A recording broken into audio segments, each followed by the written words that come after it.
Well, I continuously find that I have spoken too soon about Piers Morgan, because the last segment we did was us reacting to a debate he kind of had with a wildly racist grifter Congress candidate for Texas, and she was insane. She was so racist, so blatantly hateful and bigoted, even Piers Morgan was just calling her out and clearly did not like her. And now Piers Morgan has brought on Nick Fuentes to debate. And from what I understand, Piers Morgan explicitly, debates Nick Fuentes here. It's not like buddying up with him or anything like that, at least not from what I have heard.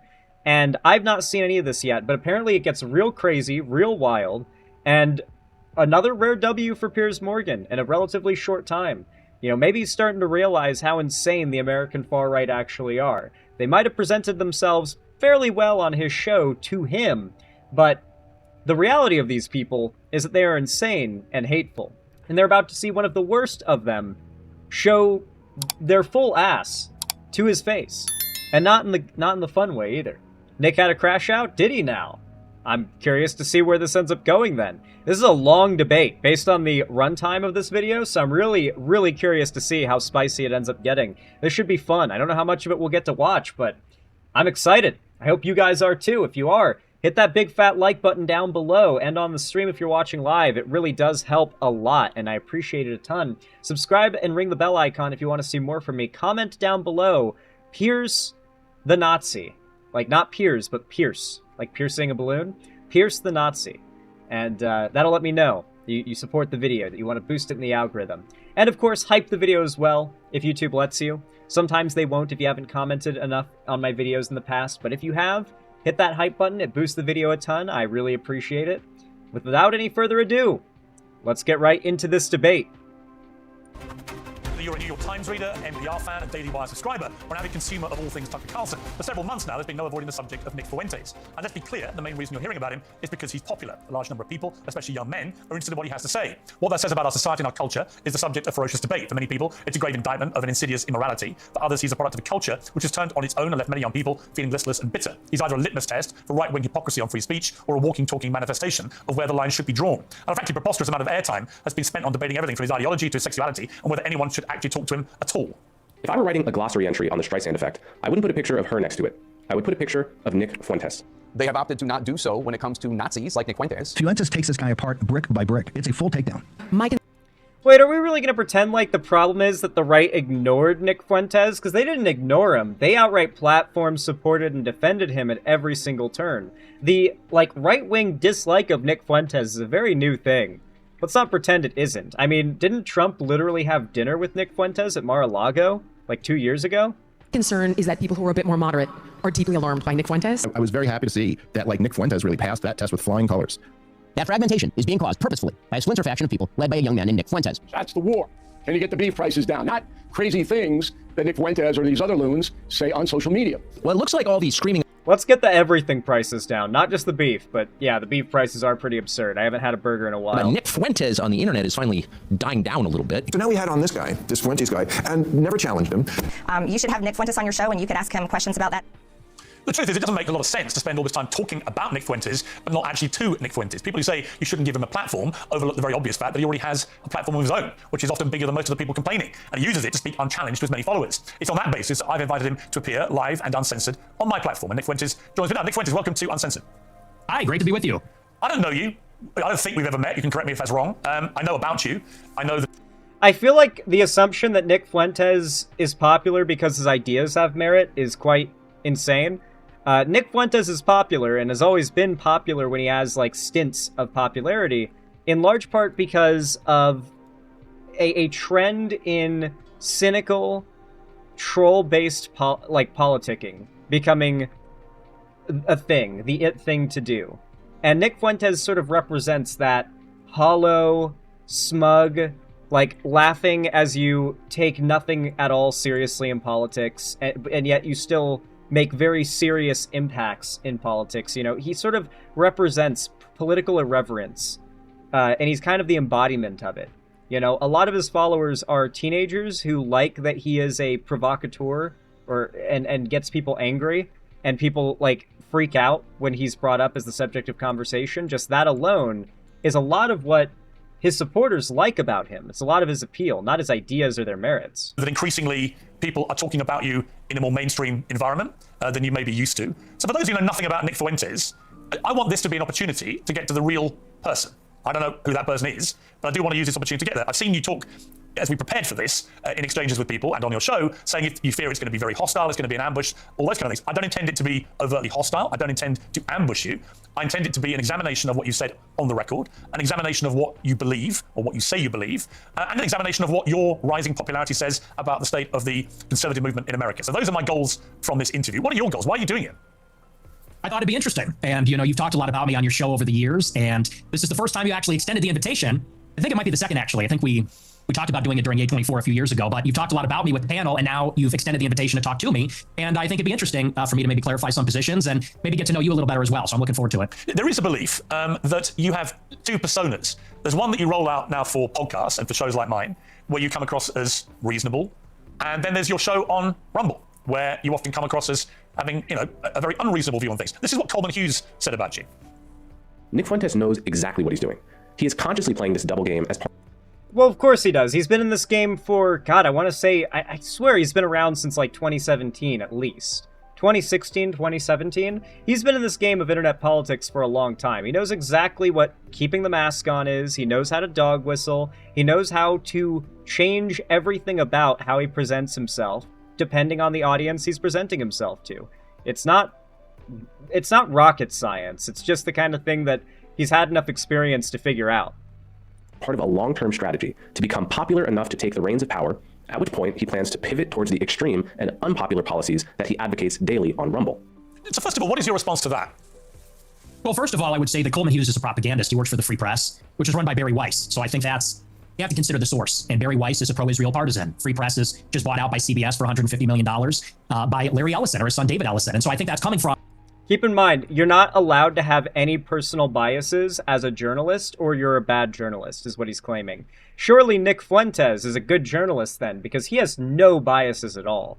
I love how these, alt media figures, these alt news figures who have absolutely they have no checks for any of the things they say, any potential lies they tell, misinformation they spread, and yet they are now more trusted, primarily because of their own word and what they've told people to think. They are now more trusted than mainstream media outlets and mainstream news outlets that are regularly sued. Well, it's actually not all that regular, because these outlets tend to be more truthful than non-mainstream alt media.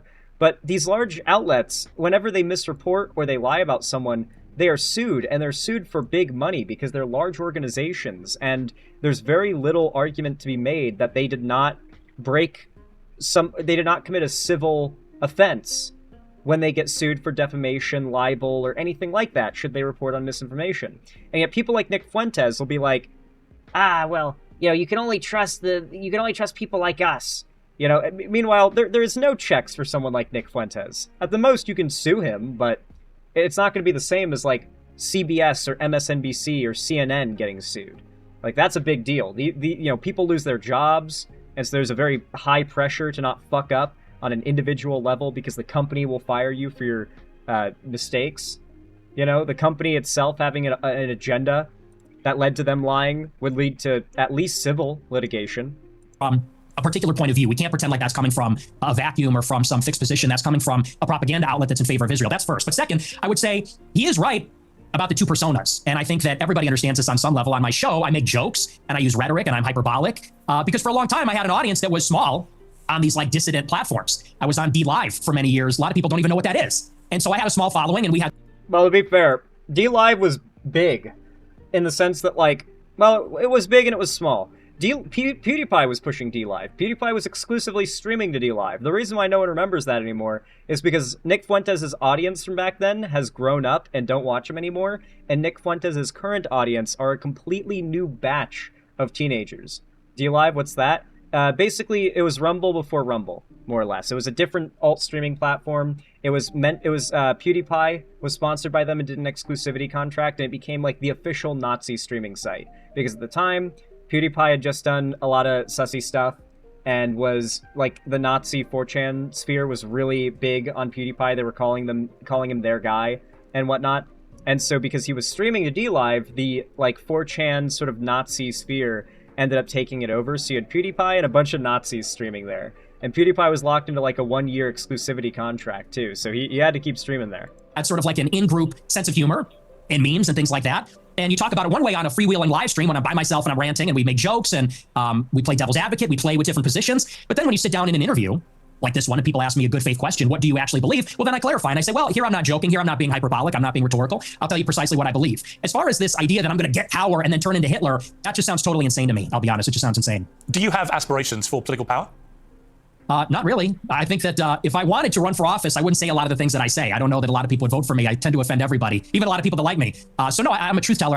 I believe that. He doesn't want to run for office. He likes being a provocateur and a grifter who makes a shitload of money being a dipshit on the internet. I don't think he wants to take it any further than that, and what his politics do from there. Yeah, he wants soft power, exactly. Or I like to tell the truth. I like to do my live stream. He wants influence. Who is Nick Fuentes? Tell me about your upbringing. I know you grew up in the suburbs of Chicago. Tell me about that. I don't care. I tend to have a lot of these family values. College in 2016, I went to Boston University, and I read a lot of things online, and I realized the country does not look like LaGrange Park. It doesn't look like Western Springs or Hinsdale or Elmhurst. It looks very different. The country's undergoing a radical transformation because of immigration. And so I saw that, and I said, this is not really a desirable change. I don't like the South Side of Chicago or the West Side or LA or certain parts of Boston as much as I like where I came from. I like how he went to these communities, and instead of seeing the poverty and like the situation the people living there are in, he saw the people there look different than him and assumed it must be their fault that they're living in that situation. No blame for any like systemic, no thought at all put into the idea that some systemic injustices could be behind what he saw in these extremely underprivileged communities. Only blame for those that are suffering in those communities. A fundamental, dissection of how these people think. And I guess that's what made me an American nationalist. I said, I want to preserve my home and the things that are familiar to me and the things I like about my home, what makes it America. So that's a little bit about my background. I don't know where you want to go with that. But well, I suppose my first obvious question is, were your parents immigrants to the United States, or were their parents, or were their grandparents? In other words, at some stage, I presume, there were immigrants in your family who came to the US. Is that correct? There were. I believe my mother was 4th generation and my father was 3rd generation. So their ancestors came here on my mom's side in the 1860s, I believe, the first wave of Italian immigration. My father's ancestors, I think they came around the turn of the century in 1900. So your view of immigration, and we'll get to the specifics about your views on immigration, are they not affected at all by the fact that if it wasn't for immigration, you wouldn't exist as an American?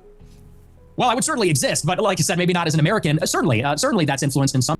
Well, he wouldn't exist because the way that if like your dad had waited 5 extra minutes before, if your dad had lasted 5 extra minutes, you wouldn't exist. Like it's one of those things, right? Where, you gotta account for a billion different factors. Yeah, Nick Fuentes would not exist had it not been for immigration. That's actually a pretty good argument against immigration, come to think of it. Some measure. But I think that the kind of immigration that we had for a long time in the country, it's different than the immigration that we have now. And let's just say for openers, it's different immigrants. They're coming from a different place with a different culture, a different religion. It's not the same as it was. So first, you have a qualitative difference. My ancestors, for the most part, I have 3 European grandparents from Ireland and Italy, 1 from Mexico. They came from Europe. They came from a society where there's a common ancestry, there's a common religion, common civilization. The people that have come in since 65, since Hart Celler, they're coming from China, India, the Northern Triangle, Mexico, Venezuela. And so first, they're just different. His argument is fundamentally that brown people are too different to be able to commingle in like white American society. A fundamental mischaracterization of what American society even is, mind you, right? Like when they talk about America, American people, American society, they mean white Americans, white American society. Different people. Secondly, it's a quantitative difference. There's way more, and it's an unceasing, always increasing wave. For the first 3 or 4 waves of immigration, you would have a major influx of immigrants and then it would stop. And then you'd have another wave and then it would stop. This one, it just keeps going up for 35 years, and it's too many. So that's really where I would draw the distinction between maybe where I originate from. I would even just simply call that immigration. What this is an invasion. It's a completely different policy. But you mentioned Mexico in that list, and your father is half Mexican. So, yeah. I mean, by your criteria, part of the invasion would include your father, presumably, and his immediate descendants who came from Mexico. Not really true, because when my father's ancestors came here, it was a small fraction of the total immigrants that came from Mexico. I don't believe that we should have 0 immigrants forever, or even 0 immigrants from non-white countries. But you have to draw the distinction. You see, listen, I'm not crazy. Of course, I have set my insane ethno-state policy around the idea that I would be allowed in. Of course, I wouldn't exclude myself from my ethno-state. Duh. My father's father, he was here in the 40s and 50s. It was his parents, or I believe either his parents or grandparents that came here even earlier. Up until 1965, 90% of the immigrants were coming from Europe. I have no problem with that. If we have 10% of them coming from Mexico or Latin America, maybe that's reasonable, but that's not what it is now. Now you've got 10 million illegals in 4 years under Joe Biden, and you got millions more legal immigrants from China, India, Venezuela. I will say, I do love how Nick Fuentes doesn't, he doesn't say the Trump numbers. He actually says the correct stat, the 10 million stat. Trump touts 22 million. The actual number is almost 11 million. It's rounded up generally to the full 11 million. But Trump always rounds it up to the full 22, or rounds it up. He always doubles it, falsely doubles it to make the number sound scarier, to 22 million, exactly double 11 million. Nick Fuentes doesn't repeat that number, funnily enough. I always find that interesting. El Salvador, and it's so many with no break for assimilation, and they're all from non-white countries. It's transforming what America is, and again, that's the distinction. That's what makes it unacceptable. I always believe everybody's a product of their environment. Right? I've interviewed thousands of people. I mean, maybe 3, 4, 5,000 people from all different walks of life. But the one common theme I would say is everyone's a product of their environment. And I was reading some stuff about you in the last few days. There was an episode of your podcast where you talked about your father, Bill Fuentes, and how he wouldn't take the family, including you, to certain restaurants because he believed they were associated with African Americans. We would be deciding where to go to eat, you said. What are we going to do for dinner tonight? It was a running joke. Me and my sister would say Applebee's, and my dad would say we would never eat at Applebee's. Not in a million years should you be caught dead, Fuentes said about Applebee's. Go to a different restaurant, a local restaurant, no Applebee's, no Red Lobster. That is commonly known as black fare. And you also shared another story about your family and restaurants. So before me and my sister were born, my family had a saying about Olive Garden that contains the N-word that we're not allowed to say. So my question, based on that anecdote that you say on your own... I swear to God, so much of Nick Fuentes' virality is... Has anybody ever looked so smug? Like, so much of it is... Like, the most viral conservative shitheads are always the people who can make the smuggest face. You know? Like the smirk. The chud smirk, the DreamWorks smile. Nick Fuentes basically patented it. Actually, he kind of stole it from, Ben Shapiro, to tell the truth. Oh yeah, we have a Nick Fuentes fan in YouTube chat calling people the N-word.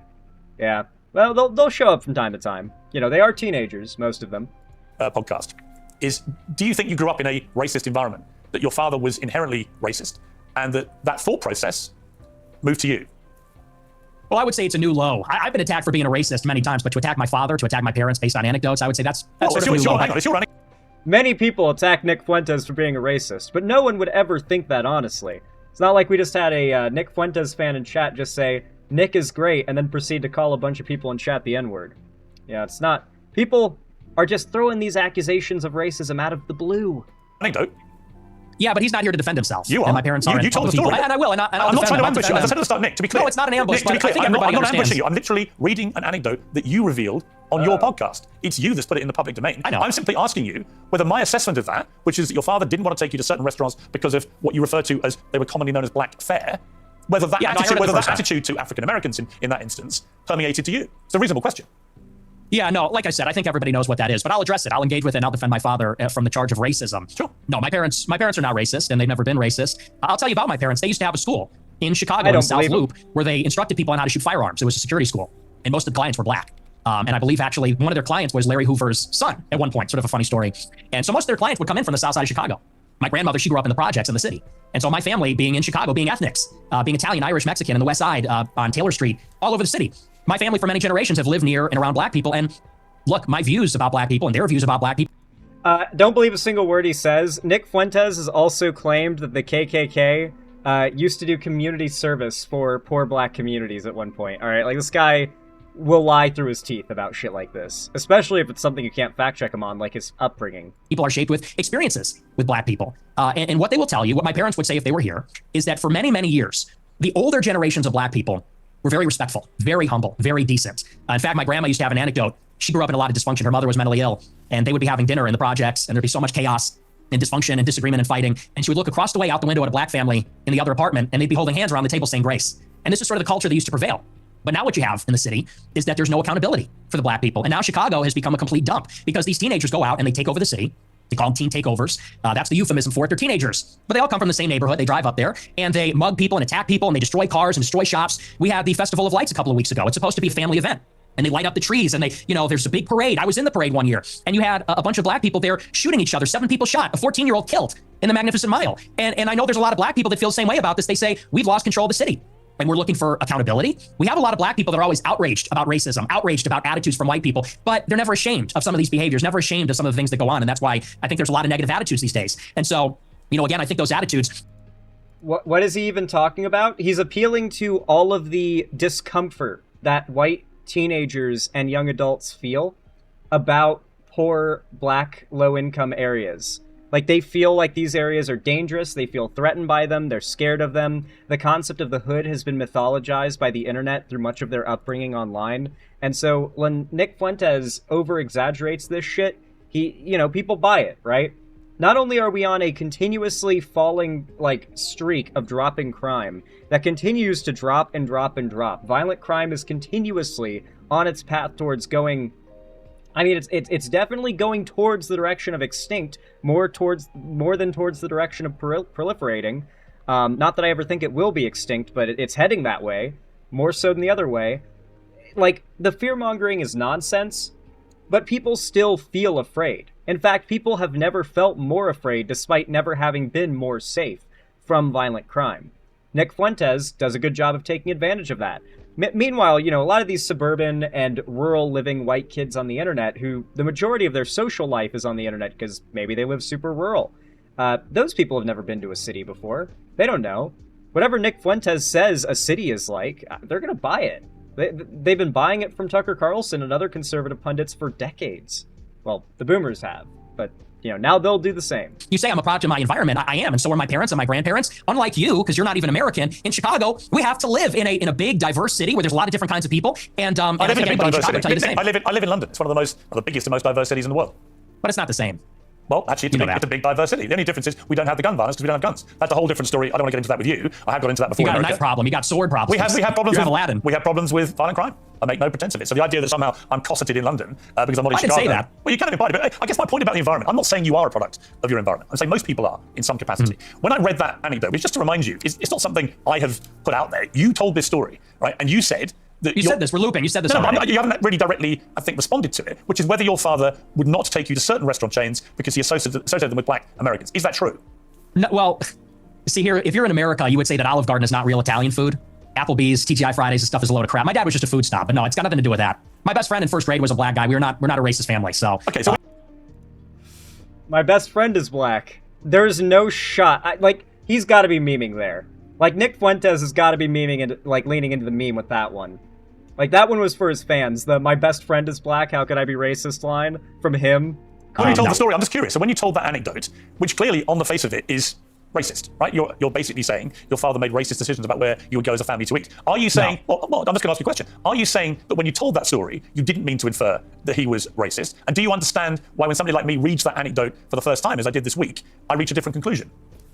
Well, I understand what you're doing, which is a sort of making of a murderer. How did he become racist? Well, his father didn't eat Olive Garden because he said that's not real Italian food. I'm literally reminding you of something you said on your show, which led me to conclude a certain thing. I'm wrong, tell me. Yeah, it was said in jest as a humorous anecdote, and now you're trying to spin it into a narrative, which is his parents are racist. He comes from a long line of racists. And I think everybody knows, my parents are boomers. And these people come, well, you're a boomer, I guess, too, in a way, 60. right? You were born in 19, yeah, so you're a boomer also. Or maybe you're a Gen Xer, I suppose it's sort of on the cusp. But it's a humorous anecdote. These are kind of the attitudes of baby boomers in society, but you're trying to spin it into a narrative, which is you're a product of your environment, your dad's racist because of this joke, now you're a racist, and I don't think that's a fair characterization. Okay, people can make their own minds up. They can go back and listen to you say it. I mean, the beauty of what I'm going to talk to you about in this interview is that almost all of it is just going to be reminding you what you have said and asking you what you meant. Your position about that story is that it was a joke, okay? I want to come to something else you said.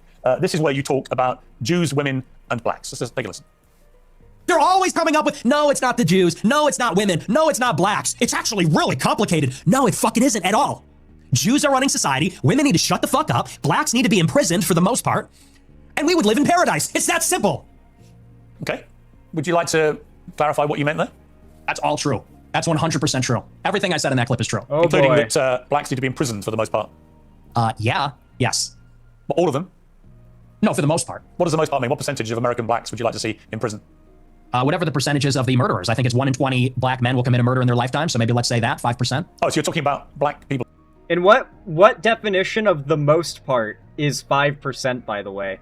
I'm just curious if we both learned the same English language. I get that Nick Fuentes is a quarter Mexican, so the English language might have been hard for him to... Okay, maybe I shouldn't go into the full racism against him, but I want to. I kind of want to be racist against him. You know what I mean?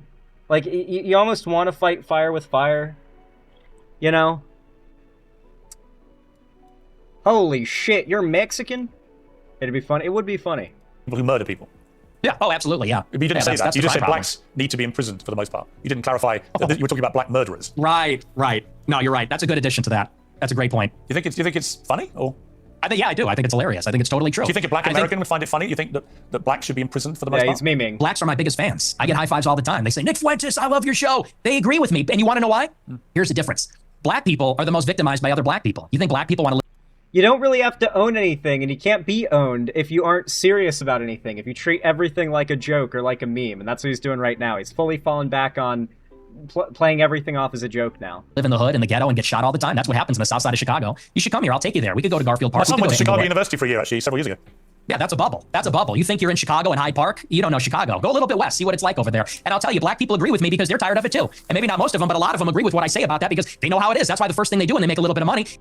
Not only is that not true, black people don't even vote for Trump, dog. Like, of all the demographics in the country that have shifted to the right, black people are the one demographic that hasn't, that did not see a notable shift towards Trump.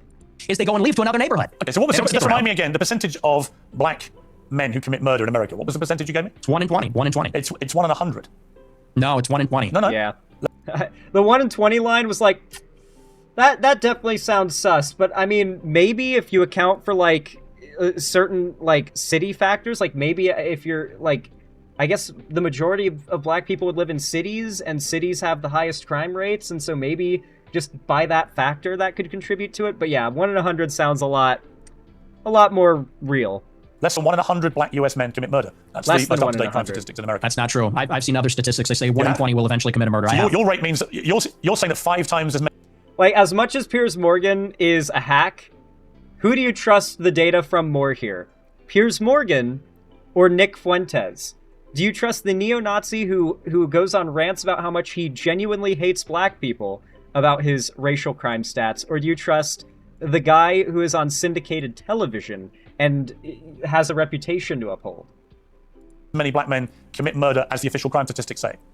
Yeah, there's a report, I believe, on X by Data Hazard. I'll have to go and double check that for you. But yes, there's some pretty shocking evidence that says that it's far more alarming than you would think. Okay, but you would accept that the official crime statistics are 1 in 100? Or you wouldn't accept that statistic? I don't know. I don't have it in front of me, but I've seen other evidence. Like I said, Data Hazard on X, I believe, produced a report about a year ago. It said 1 in 20. But I mean, whether it's 1 in 20 or 1 in 100. Data Hazard on X. So he's citing a Twitter account. He is citing a Twitter poster. That's a lot of people, Piers. I mean, Sure, this is a lot a of white problem. people commit murder too. Well, they do, don't Okay, they? but it's about proportionality. I mean, white people are 65% of the population, blacks are 13%. And I think anybody would tell you that more black people proportionally commit violent crime than white people, and people vote with their feet. People would rather pay a much higher property tax. Most mass What's with the shootings. interruptions? I'm sorry. What's Thank the you. I appreciate that. interruptions? You know, you look at in Chicago, in New York, these neighborhoods are so stratified. People would rather pay a high tax rate. They'd rather pay a much higher property value to live in a less diverse, less black neighborhood because they don't want to live around the violence. And I think that when you look at even on the public transit, the subway.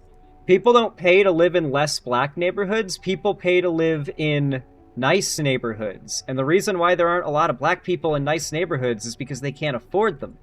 And generally, the worse off neighborhoods are the ones with poorer people in them. Nick Fuentes is acting like if you go to literally any southern state, or no, really any state in America, you can go to a trailer park, or go to like any RV home, or not just like when you think trailer park, you're probably thinking like on wheels trailers, but I'm from Florida, so like there are entire communities that are these like double wide houses that are on like they aren't meant to move, like they're permanent where they are. And they're raised a bit. They've got like a crawl space underneath, and they're usually like latticed off along the sides to keep things from getting under the house. But it's a trailer. It's like a double wide trailer. Those things. If you find a neighborhood that's all those places, you are going to be in one of the most white trash areas, as they say, you could possibly imagine.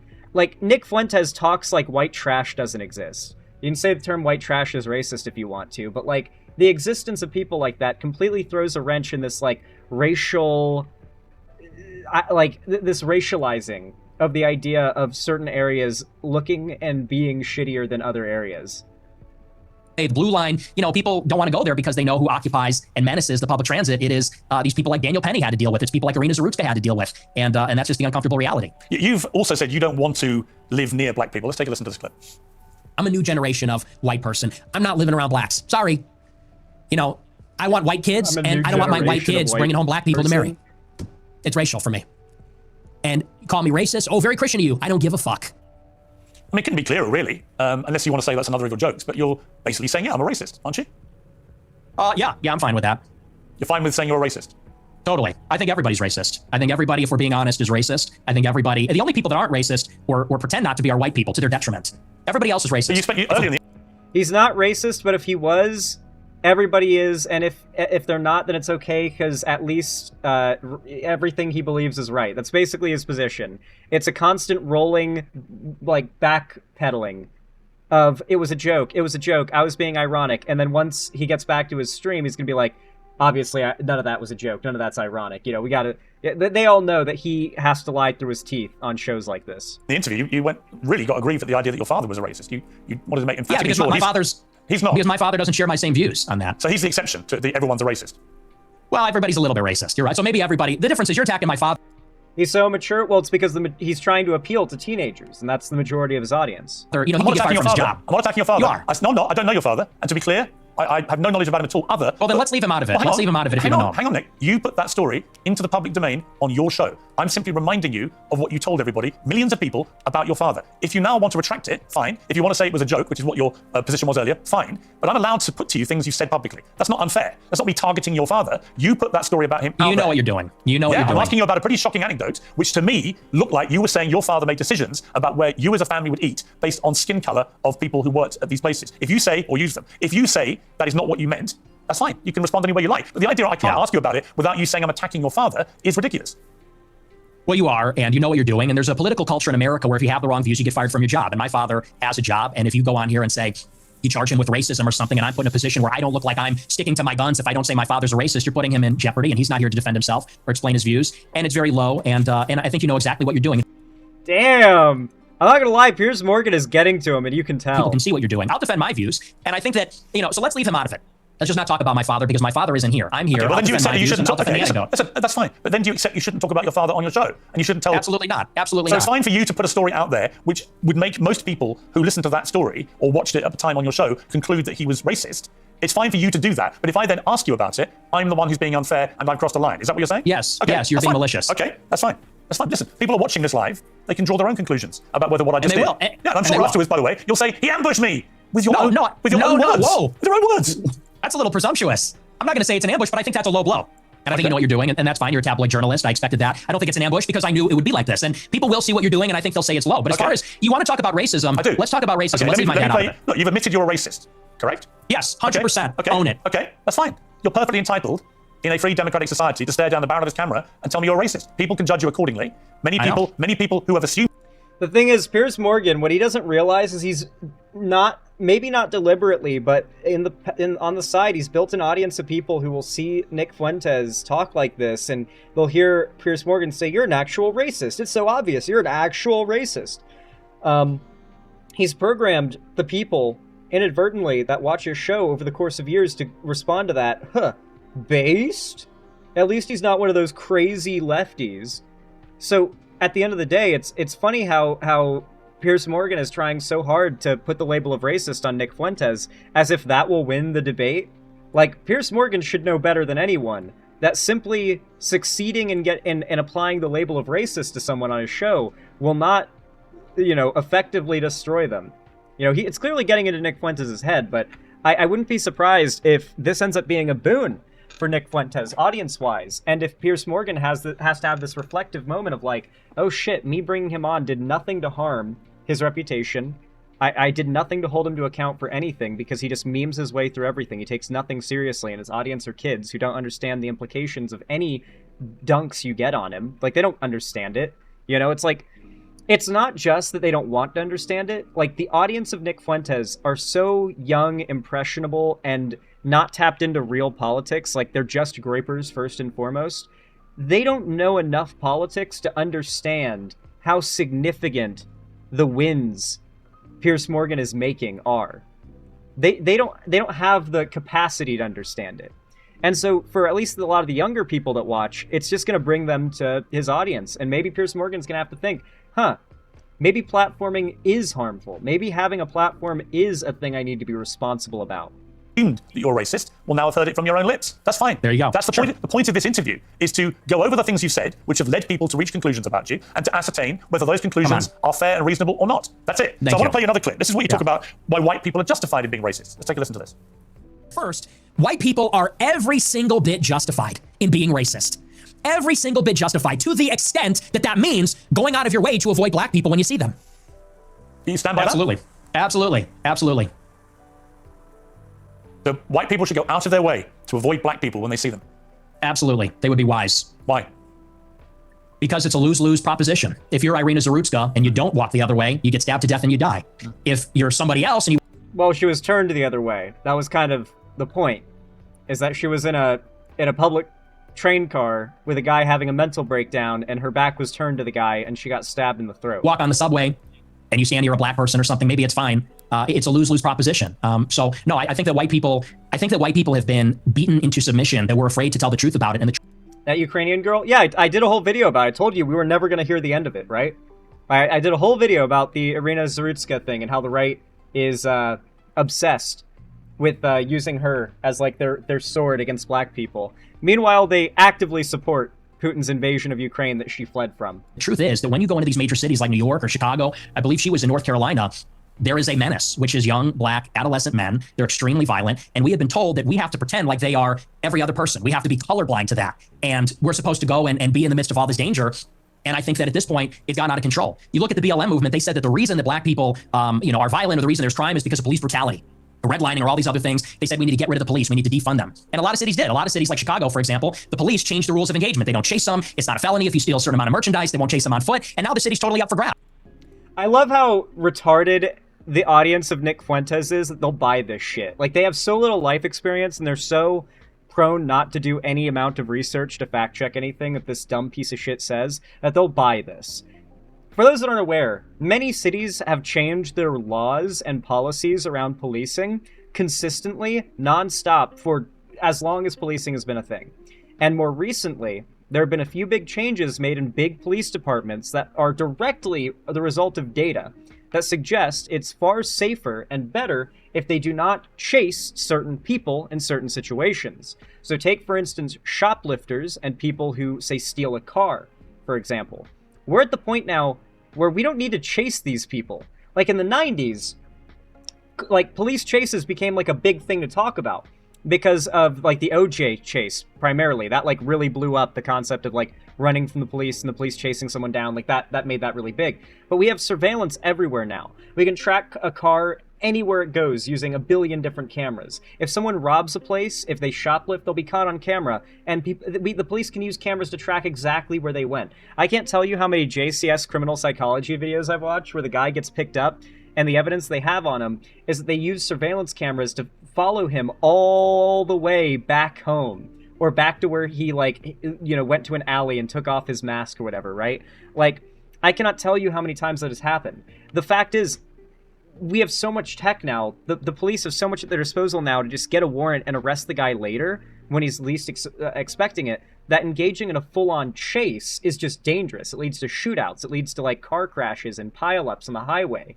And so a lot of these big police departments have changed the way they do things. Instead of just chasing down the criminal immediately after the crime, it's like, we got you, fucker. You're in the system. We're drafting up the warrant, and next thing you know, you're going to have the police at your door, and they have a warrant to come in whether you want them to or not. Because they know you did it. They know who you are, they know where you live, and they tracked you and found out it was you and got the warrant, and you didn't even know it.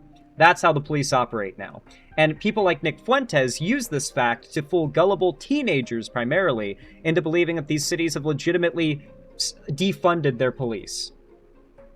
And now, whether you're in the Gold Coast or whether you're on the Mag Mile or you're in the worst neighborhoods in the city, you might get shot, you might get mugged, someone might run up on you. And I tell my followers, it is better to be perceived as racist or racist and walk the other way and maybe keep your life than to say, I'm a good anti-racist. I don't mind that this person's making me uncomfortable. Maybe he's looking a little froggy. I'm going to sit down because I'm a good person and get stabbed, mugged, whatever. And by the way, this is a strategy. They call it the friendly stranger. There's a crew of them. They do this in Chicago. They stand outside bars, black people. They approach strangers. It's a robbery crew. And they pretend to be a friendly stranger and then they mug them. And stupid white people say, oh, I love how many examples of like random niche, like probably groups of like 14, 15-year-olds out there are that like, who remembers, to be fair, this is a big trend. In Seattle, actually, my city, there was a stint where this thing called the Kia Steelers was a popular thing. Now, for those that don't know, there was an easy like bug, essentially, with like the key unlock feature for a recent model of Kia, where people could use their phone or something like that to just break into a Kia super easily by sending a false unlock signal. And you could also send a false start signal. So 13 and 14 and 15-year-olds all over major cities, primarily Seattle, because apparently Kias are just really popular here, were just stealing Kias like crazy. And they were like the Kia Steelers, or the Kia Boys, or whatever they were called. And that was like a big trend that was getting like fear-mongered about on the internet for a while. I love how Nick Fuentes has all these like niche things memorized, you know? You know what came of the whole Kia Boys thing? Absolutely nothing, because there was a bunch of teenagers stealing cars because there was an obvious exploit in the cars to do it. And as soon as that stopped being a thing and it got patched out, the Kia Boys faded into obscurity, faded into the annals of history. Oh, hi, yeah, nice to meet you. You know, they grin, they laugh, they put up with the nonsense, and then they get mugged, or worse. Sometimes they get executed. And so as a white person... How do you feel about mass shootings at school? I think they're bad. Who do you think commits the vast majority of the mass shootings? I'm sure it's white people.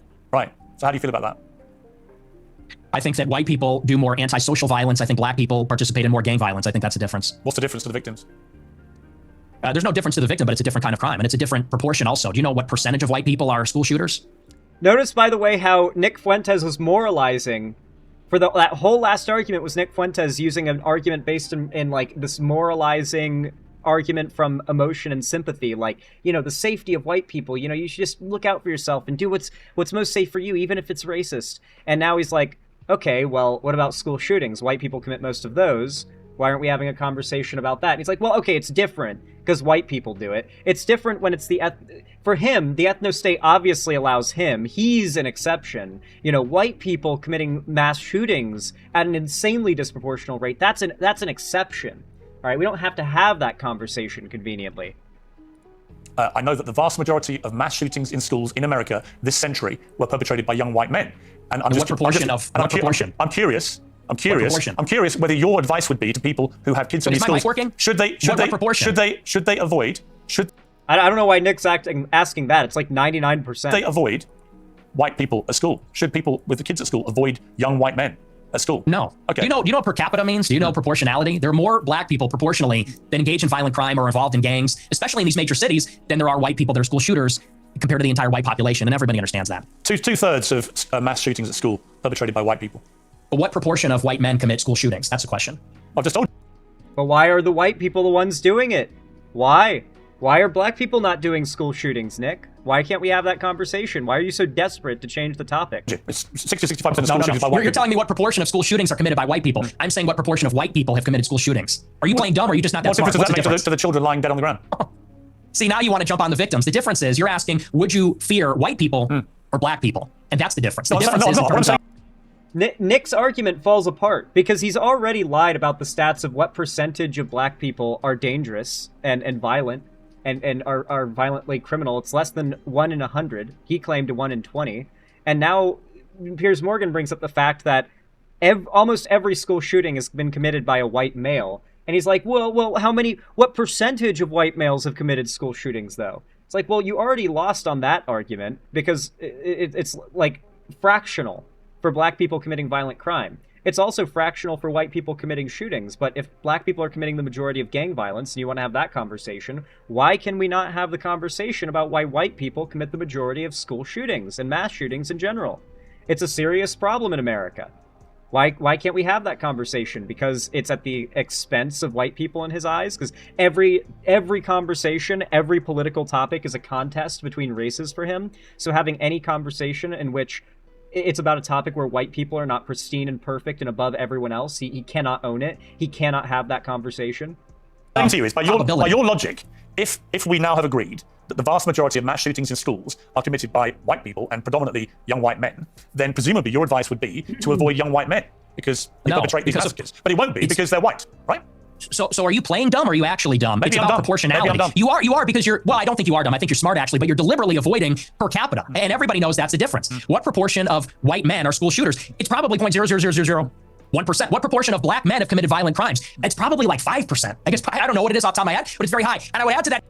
Wait, you literally just... Wait, okay, so...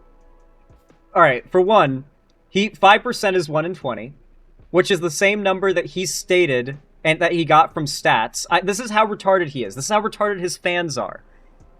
He said 1 in 20 earlier and said he backed it up with data. That he had data. He had seen data. He swore he had data for it. Now he just cited 5% and said he doesn't know it off the top of his head and just thinks that.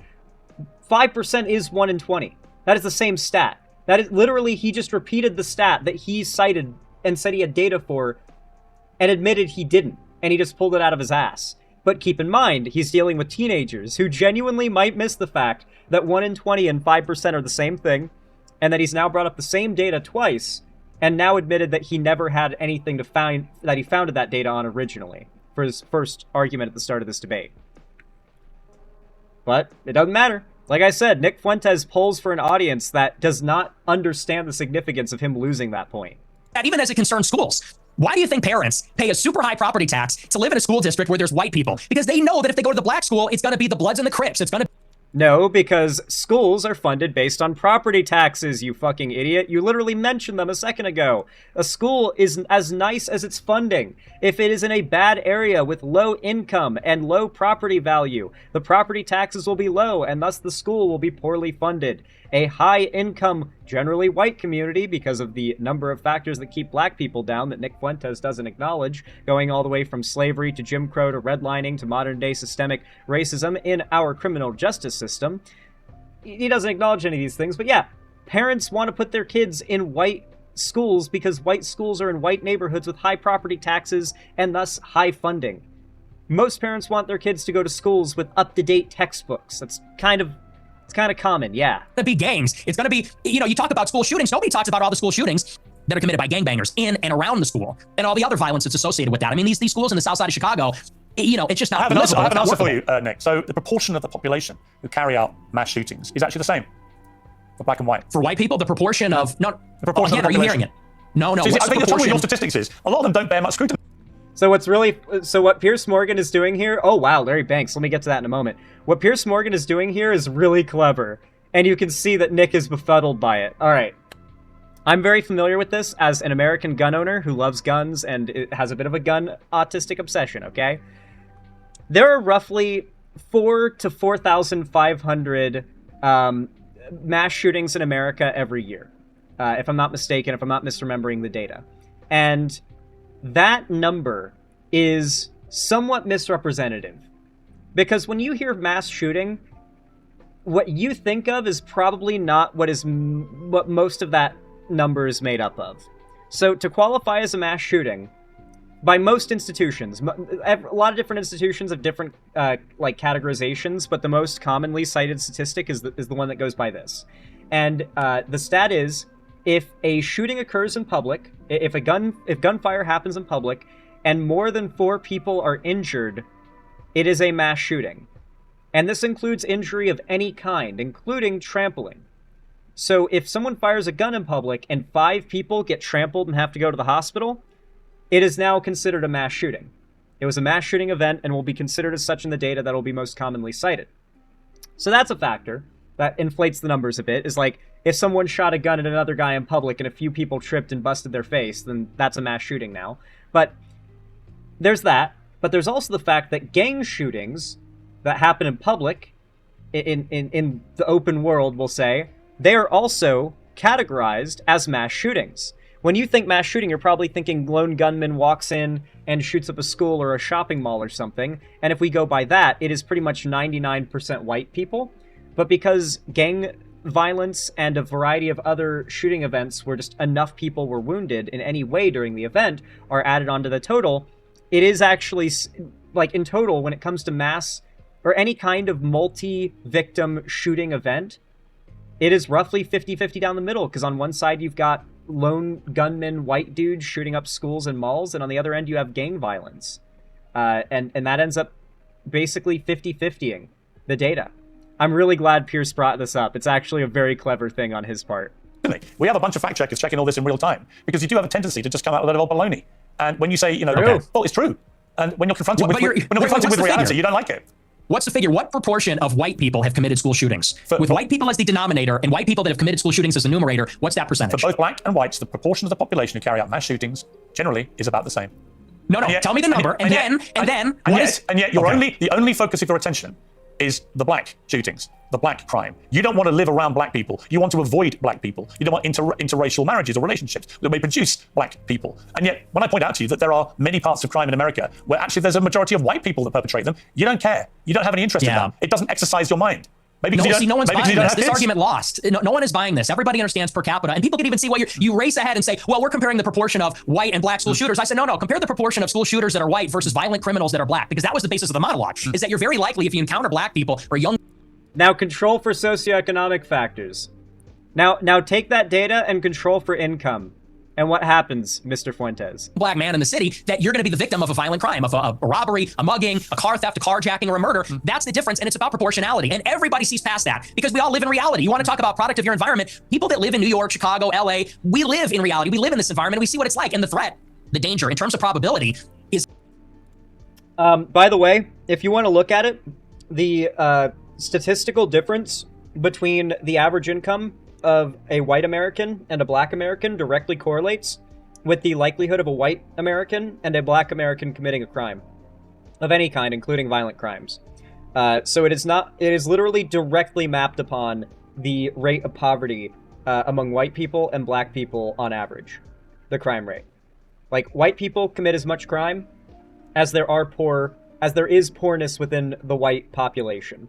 And of course, there are more white people, so white people commit the most of the crime in America, and they, which is obvious, because, you know, Nick Fuentes, he's always droning on about per capita. But yeah, white people commit most of the crime in America, because they're the majority of people. But in the case of black people, they commit more crime per black person than white people commit crime per white person, which is Nick's point. But the reason for that is the thing that he's afraid of acknowledging, which is the fact that if you map that data directly on the economic data, it makes complete sense. Like, the percentage of white people that commit crime correlates directly with the percentage of white people that live in poverty. The percentage of black people that commit crime correlates directly with the percentage of black people that live in poverty. Like, the poverty is the factor here, and that's the glaring thing that these people desperately need to distract you from. Need to keep you from thinking about wealth inequality and poverty. Because if you start thinking about that, you might start realizing the fundamental reasons why people commit crime, not being anything inherent to their race. It's not even comparable. And I would say this, to your point. If you're in a high school and truly, if you see a white person who looks like a little autistic, he's got the SSRI stare, and he reaches for a backpack, people joke and say, run. Similarly, if you see a jalopy pulling up with a bunch of black people in it and they got their pants around the ankles, you're going to run also. And I'm saying the same thing. The difference is the latter happens much more often. It's much more common. You know, in Chicago, there's like 10,000 carjackings and... Yeah, because the stereotypes of what rough people look like differ based on race and area. Like, if I'm out in fucking bumfuck nowhere and a bunch of dudes show up in a truck with like 15 Confederate flags and a shotgun mounted in the back window, I'm gonna be like, okay, maybe it's time to leave. You know, like, obviously, yeah, the equivalent of what you just described, Nick, is when your people show up at the gas station in like rural Florida or rural Texas. That's when everyone's like, time to get out of here. These fucking weirdos are here. The fucking creepy meth heads outside of the 7-Eleven in Florida. The white trash meth heads outside the 7-Eleven in Florida. These are the white people that are the equivalent that you claim don't exist. Car thefts every day. It's in the thousands. It happens all the time. How many mass shootings committed by autistic SSRI white people? I don't even know. I mean, it's probably in the single digits in the last decade in the city. That's the difference, and everybody knows that. But you're really just trying to carry water for liberal ideology. It's an ideological position. I'm really not. I can absolutely say, yes, there is way too much black on black crime, for example, involving guns in Chicago. And black and white also. Yes, but there is way too much gun violence in Chicago, right? I mean, it's indisputable. I've got no problem saying that. The difference is, I don't then lead myself into a thought process where I have to avoid all black people in case they shoot me. And you've already conceded that you are a racist. So when people hear you then say, I don't want to be living anywhere near black people, they already have heard you say, I'm a racist, so they assume you're doing that because of people's skin color. I don't think you would probably dispute that, right? Well, you're separating two different things. The monologue, when I said I don't want to live around black people, that was after Irina Zarutska got shot. And it's true. I mean, they are largely in this city, in Chicago, the south side, the west side, huge criminal population, and I don't want to live anywhere near it. And I do. I want to live in a white neighborhood. I think that that's extremely desirable. Again, Nick, you're perfectly entitled to that view. But when you have obviously Man, Nick Fuentes is not as sharp as I thought he was. Man, I would love to debate him. I'm not gonna lie. I would love to question him. Okay, what's the poverty rate among black people? No, yeah, like black people per capita commit more crime than white people do, but what is the poverty rate among black people per capita compared to white people? Obviously, there are more poor white people than there are poor black people. Total, but per capita, what's that rate? How do those two rates look together? Oh, they map onto each other directly, don't they? Man, it seems like income, more so than race, is the decider in crime. Huh. And this is, of course, overwhelmingly agreed upon by criminologists and law enforcement, frankly. Like, law enforcement don't... Well, when law enforcement aren't being racist and they're patrolling areas based on like, how likely they need to be patrolling there, depending on the area, they might be spending the majority of their time in very white neighborhoods, especially in more rural southern areas where the crime in the area are meth heads and like meth cooks and whatnot. Trust me, out in Florida, like you get outside of a big city or even out into like the sort of urban sprawl semi-suburbs, as I call them, like you're gonna, like every other house has a meth lab in it. I'm not joking. Anyway. Nick Fuentes and his smug face give me a headache, so I think here is where I'm going to call it for this debate. I do think that Piers Morgan is doing a good job here, actually. I'm surprised to say it, but I do think that Piers did get into his head a bit there and got him on the back foot a little bit. But unfortunately, I think the big problem is that I don't even think Piers Morgan realizes it either. That's the sad part, is that he's built up an audience of people that are going to see everything that Nick Fuentes had to say here today, and they're going to think, they're going to respect him, they're going to like him. As much as Piers Morgan might not want to admit it because he's still bought into this, conservative worldview, platforming matters. Having a platform matters. And he just gave Nick his platform and probably just gave Nick Fuentes a massive boost that he wouldn't have had otherwise. And I don't think that was Pierce's goal there at all. So, unfortunate for him. But overall, it was entertaining at the very least. But hey, if you ended up liking this segment, if you found it entertaining, educational, enjoyable in any way, and you want to support the video and my stream and my content and my channel, then consider leaving a like and a comment down below. Hype the video if you can, and subscribe and ring the bell icon if you want to get notified when I go live or upload new videos. Comment down below, Pierce the Nazi, to boost the video in the algorithm. It really does help. And yeah, with that said, thank you for watching. I hope to see you in the next video.